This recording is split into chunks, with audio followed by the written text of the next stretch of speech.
Frères et sœurs de l'unité pastorale de la Croix-Glorieuse, nous voici à célébrer le deuxième dimanche de Pâques que nous connaissons aussi sous le nom de dimanche de la miséricorde. C'est une belle occasion de nous interroger sur notre rapport à la miséricorde. Est-ce que nous nous référons spontanément à la miséricorde de Dieu lorsqu'il nous arrive de chuter, de toucher nos limites? C'est une bonne question à se poser parce que je soupçonne qu'en ce temps de confinement, dans plusieurs familles, la miséricorde est quelque chose de très nécessaire pour nous aider à passer par-dessus les petites épreuves du quotidien dans la proximité que nous sommes appelés à vivre ces jours-ci. J'entends dans les contacts que j'ai avec plusieurs familles que ce n'est pas toujours facile de vivre cette proximité à longueur de jour, toute la semaine et déjà depuis un bon moment. Nous sommes confrontés aux limites des autres et à nos propres limites. Et il y a là une expérience de foi à vivre. Comment je me situe par rapport à mes limites? Est-ce que je les nie?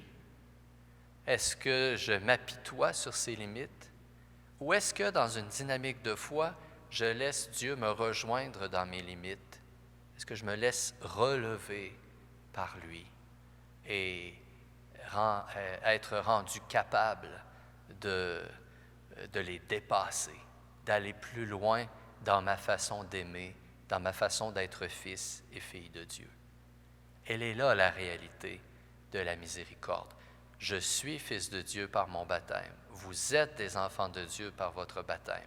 Mais nous sommes appelés à le devenir sans cesse. Mais notre expérience quotidienne dans nos relations avec les autres nous montre que des efforts sont encore à déployer. Nous pourrions nous décourager devant tout ce qui nous reste à faire, mais nous pouvons aussi nous tourner vers le Seigneur, implorer sa miséricorde et lui demander de nous rendre capables d'aimer davantage. En ce dimanche de la miséricorde, plusieurs d'entre vous avaient l'habitude de recourir au sacrement du pardon. Je sais que pour plusieurs, c'est une souffrance de ne pas pouvoir y recourir d'une manière régulière pour y puiser toutes les grâces nécessaires pour agir véritablement en enfant bien-aimé du Père. Cependant, l'Église nous donne certains moyens pour nous plonger dans la miséricorde divine. La méditation de la parole de Dieu, bien entendu, mais aussi la prière du « Je confesse à Dieu », ou encore, et ce serait peut-être à redécouvrir pour plusieurs, l'acte de contrition que nous prions quand nous vivons le sacrement du pardon. Nous pouvons, avec ces outils que l'Église nous donne, nous plonger dans l'expérience de la miséricorde de Dieu, nous reconnaître petits devant Dieu pour nous laisser relever par son amour. C'est la première dimension de la miséricorde, que celle de se laisser relever, saisir par l'amour de Dieu, l'expérimenter, l'accueillir dans les sacrements quand c'est possible ou avec les différents outils que l'Église nous donne pour goûter la miséricorde de Dieu. Premier aspect, mais il y en a un deuxième, et c'est celui qui est très présent dans la parole de Dieu, dans l'extrait de l'Évangile de ce dimanche, chez Saint Jean au chapitre 20. Jésus qui, le soir venu, au premier jour de la semaine, vient visiter ses disciples. Il leur fait justement goûter cette expérience de la miséricorde. Il les rejoint dans leur peur, dans leur crainte, là où ils se sont enfermés eux-mêmes. Il souhaite les libérer pour qu'ils soient eux aussi des agents libérateurs. Et il est là le deuxième aspect de la miséricorde que le Seigneur nous invite à recevoir, mais aussi à partager. Jésus demande à son Église d'être témoin, d'être instrument de miséricorde. Recevez l'Esprit Saint. À qui vous remettrez ses péchés, ils seront remis. À qui vous maintiendrez ses péchés, ils seront maintenus.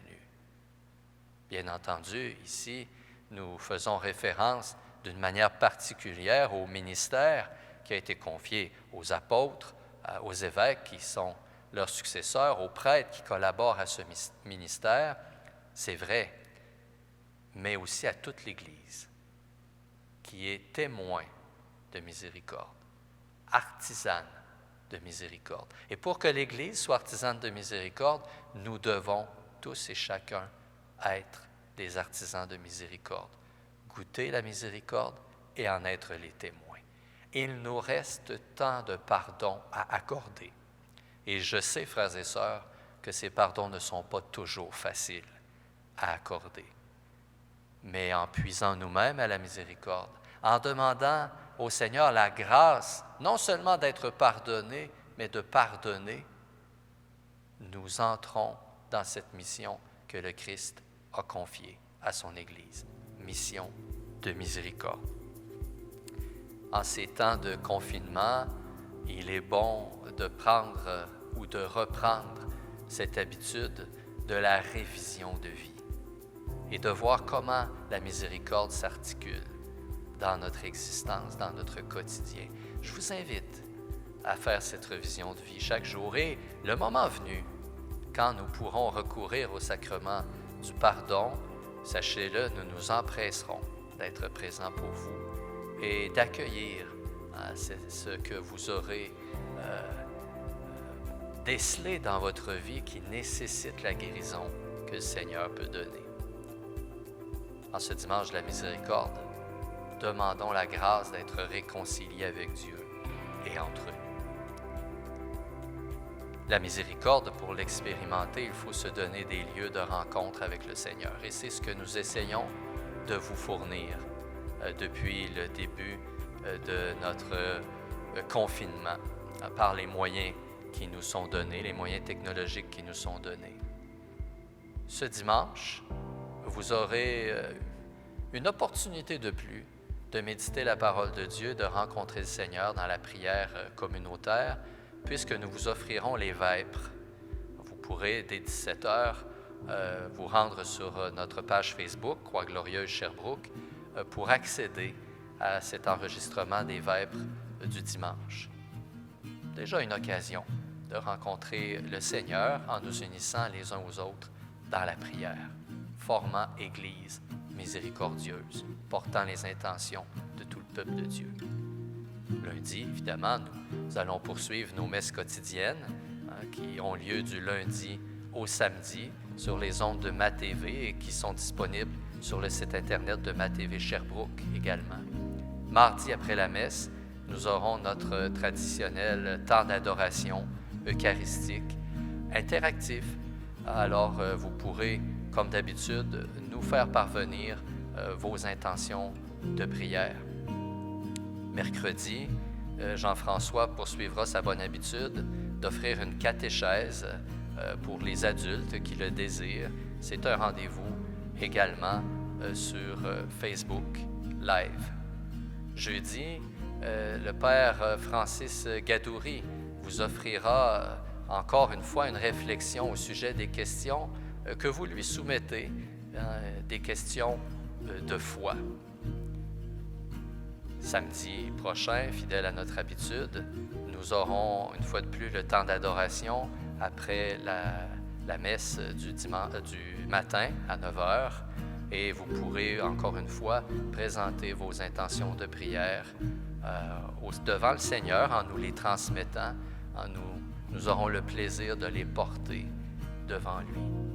Autant d'occasions qui nous sont données de célébrer notre foi malgré la distance physique qu'il y a entre nous et de demeurer unis spirituellement d'une manière bien concrète.